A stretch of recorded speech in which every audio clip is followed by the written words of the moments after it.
if you're wondering, yes, this is the same shirt I've wore for like the last 5 inspirational meetings, so I was asked to wear it again. A little closer. Before I get started, I have to do a disclaimer, because in today's environment, I might say some things that might offend somebody or not be politically correct. No, it's just, I'll get it a little closer to my mouth. I just don't want to put it in my face. Okay. So I have a disclaimer. What I'm about to say and talk about is not the ideas or images or opinions of the board, the Galindo family, the Arrowhead Country Club, or anybody that doesn't want to be associated with this speech. I do ask one thing. If you don't like what I have to say, please don't come up and slap me. Mitch, you got my back in case anybody... I do not. Okay. Well, I was told to be brief. And I've been thinking about this speech because a few years ago I had the honor to speak with Tom Roman and Mark Mead, if you guys remember that conversation. And I told a bunch of stories, so I wrote a little speech for Billy. That's fine. That's fine. I talked to Billy about this, and he said, Lauber, get rid of the speech and don't tell stories about me. So what I decided to do is I wanted to take a different approach. You heard me tell before, I've known Billy and we did a lot of things together, some good, some not so good. I was a bad influence on Billy. That's for the record, everybody. So I thought about this and I said, you know what, I'm not going to tell stories about Billy. I thought what I'd do is take an approach with what would Billy say to all of us. Because I could tell stories about him all night long, and so if you want to hear things that we did, we can talk about that. But I think some things need to be said. Now, Billy was a humble guy, so he would not be as bold as I'm going to be, but I'm going to take a little liberty with what Billy might say. He'd first start off by thanking his family. The Galindo family, I can't name all of you because that would use up all my time, but he would thank his family because they did a lot.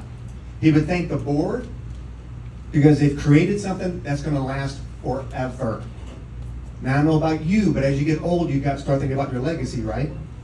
I'm not that old. I didn't get to play the senior keys today, but I tried. But they've created something that will go on forever. And if you think about that as we get older, that's kind of interesting. And your legacy is what you leave behind. It's usually family, kids, grandkids. My grandson's right over there. Hi, Liam. He's ignoring right now. Okay. So thank the board. Thank you guys very much, Mitch, and all the work you guys done. All the volunteers. Hey, folks, it's not easy to put this on every year, so these people busted their butts. I think he'd thank all his family and friends because Billy helped a lot of people, but a lot of people helped Billy. People that did a lot of thankless jobs, and it wasn't always easy helping out. So he would thank them because if he didn't, he would. I want to tell you also, I think he'd say to all of us. I made a list of a couple of them and I'll share. I think he would tell us to help others. Help others.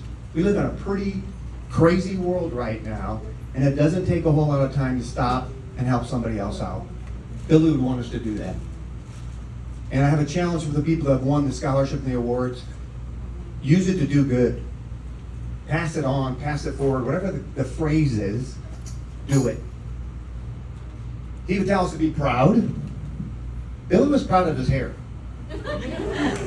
Wasn't he? Yeah. I mean, where's Roman? We drop him down a flight of stairs, the first thing you want to do is, how's my hair? And it's not, pride is not a bad thing if it's in moderation, right? I'm not saying being an arrogant jerk, but have pride. I'm proud to be from Chillicothe. Otherwise I'd wear this goofy shirt all the time. Right? Right. Be proud. He would tell us to have faith. I mean, and I don't care, and this is where we get a little edgy. I don't care what faith. Billy was a devout Catholic. He had touched a lot of lives. Whether it be your faith in whatever you believe in, unless it's too far away out there, but you know what? Have faith. It's hard during difficult times, isn't it? I'm having faith when I drive back, gas gets below $5 a gallon.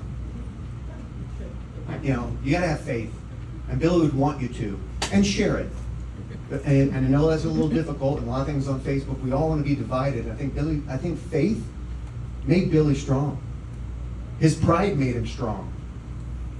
But he would never talk about this, right? Billy was kind of quiet about it. So his faith was so strong, and I think that's why part of this exists to this day. He had faith. I think the other thing he tells us to do,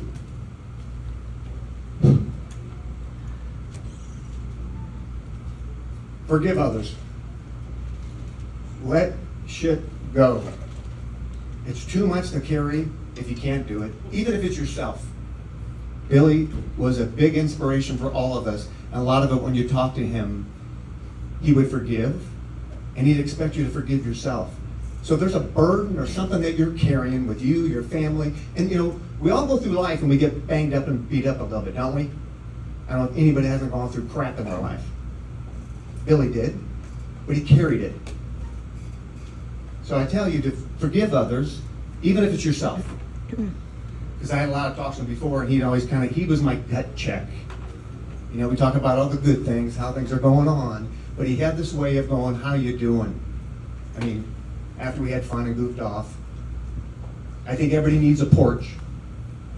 Everybody remember the porch?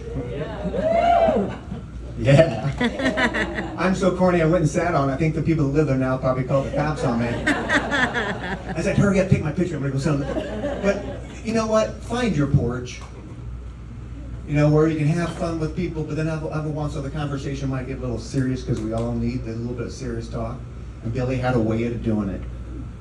We had a lot of blasts and a lot of laughs. We also had a lot of tears. A lot more laughs and tears, though. So you got to find your own porch. So I'm going to wrap this up. I'd like you all to do something for me. Close your eyes and think of William Galindo Jr. for just a second. Close your eyes. Everybody close your eyes and think about Billy for a second. All right. The last thing I'm going to leave with you, he was smiling. Have you ever noticed when you smile at somebody, they smile back? Billy's smile was infectious. And it wasn't always that he was having a great day, but if you smile and you smile at somebody, you can change. I really believe the thing, when I see him, before, during, and after his accident, he was always smiling. And that is not always easy, folks. So I want you all to smile every time you think of him, or if you're having a shitty day or something's not going your way, smile at somebody. Every once in a while I play this little game and someone's having a bad day. It happened to me today. I was driving here with my son. I went in to get something from the store, and the lady was not having a good day. So I just said, okay, here I go. I got to try this. Hey, how you doing? Smile at her, and I got to smile back. And then her whole attitude changed. And she isn't some knucklehead passing through town, right? Which I am. So thank you all very much. Billy thanks you. And with you guys believing and still carrying him in your heart, Billy is gone, but he will never be forgotten. Thank you, and God bless.